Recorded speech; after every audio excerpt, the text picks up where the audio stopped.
Hey everyone, welcome to another episode of the Meta Call, this time with your host, Mr. ScottyMac. I've got myself a fantastic co-pilot with me tonight, good local grinder, a good buddy of mine, Andrew Demek. Andrew, say hi to the masses. Hey, how's it going, guys? Thanks for bringing me on, Scotty. I really appreciate it. I'd just like to, just get some magic in and see what's going on with the bug list that you go on. Last time we played it, it seemed pretty efficient, so I was interested in seeing the new build and how it plays out, how it pans out. So, Very nice. Andrew was a big help here. Actually, I took the list off to Natsq. He came with me, and we did spent a lot of time with it afterwards, and trying to optimize it in the sideboard choices and stuff. So, being able to now update it for New Phyrexia and bring him on board to run some matches seemed like a really good idea. So, we'll just go over the list really quickly. The list will be in the article, which I'm sure you're watching this from. So, obviously the standard package of Inquisition and Preordains, Explorers and Cobras, 2-pack Go for the Throat, 3-pack Beast Within in terms of the main deck. It allows you to have the most versatile removal that you can, while still having some, absolutely hard no answers. 4 Jace the Mind Sculptor, Oracle Muldiac is the matches that she's in. She's the best. 2 Abyssal Persecutors, which allow for a really nice clock. And you often have enough removal with Go for the Throat, Beast Within, and Jace to get there. Big finishers, of course, you've got 2 Consecrated Sphinx, my favorite card in the world right now, and 3 Grave Titans. So Consecrated Sphinx just totally buries in card advantage, and you basically stick it with all of your discard and ramp and being able to play multiple lands per turn. You're often just shooting ahead so fast it's crazy. yeah, overall, I like the I like the way that the deck has been kind of rerouted.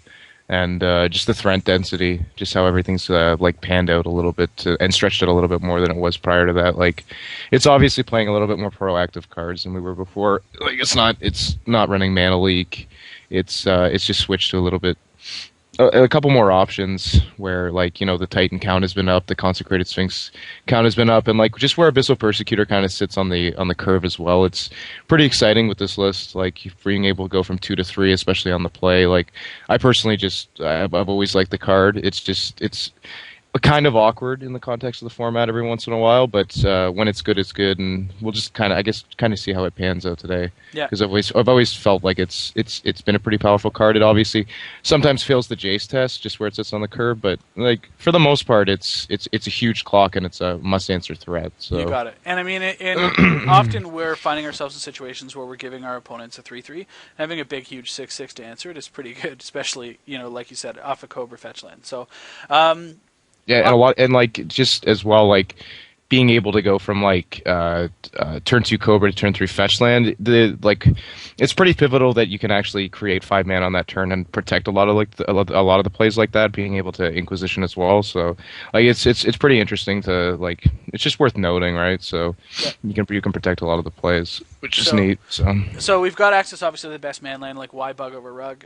Obviously, we try to bluff counter magic a lot with the list, and that's sort of between the discard and that does actually create some stop gaps for a lot of your opponents, because the advantage you have with going bug is there's so many different lists running so many different things, and you can often get away with against better players representing something that they need to play around. So that being said, we move on to the sideboard.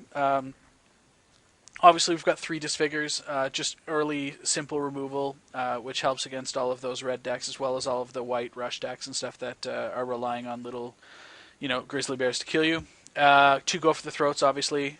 So we've got the full 4-pack within the 75. Extremely relevant, especially in the Deceiver Exarch matchup, as well as against opposing Titans. And as extra ways to get rid of Persecutor if you need to. 4 Obstinate Bailouts, which are coming in against most of the red lists, because they sit lower on the curve than some of the higher spells, as well as the life is totally relevant. We also find that, against red-black vampires, this is a house, because you drop this and they're way behind. 3 Nature's Claim.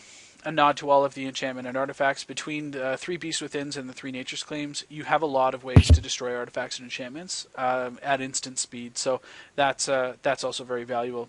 Surgical Extraction, I find, has been really, really good, and it's obviously the one for Phyrexian Black, and what this is able to do is just blow some decks out that are really thin on threats. So if you've got, this is really good against Exarch Twin, it's also really good against, Valakut and Vengevine decks as well. So, which traditionally can give a list like this some problems.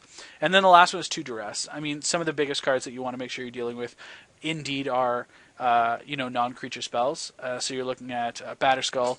You're looking at any of the other artifacts, swords, counter magic, planeswalkers, and of course the Splinter Twin. So it's pretty versatile all around. Seems like we've got some really good answers, and I think the versatility of the deck as well as its powerful, it's just explosiveness is really what lends itself to interesting me. Yeah, the deck just plays with baseball bats. It's pretty much it. Like just whoosh, whoosh. So it's pretty sweet.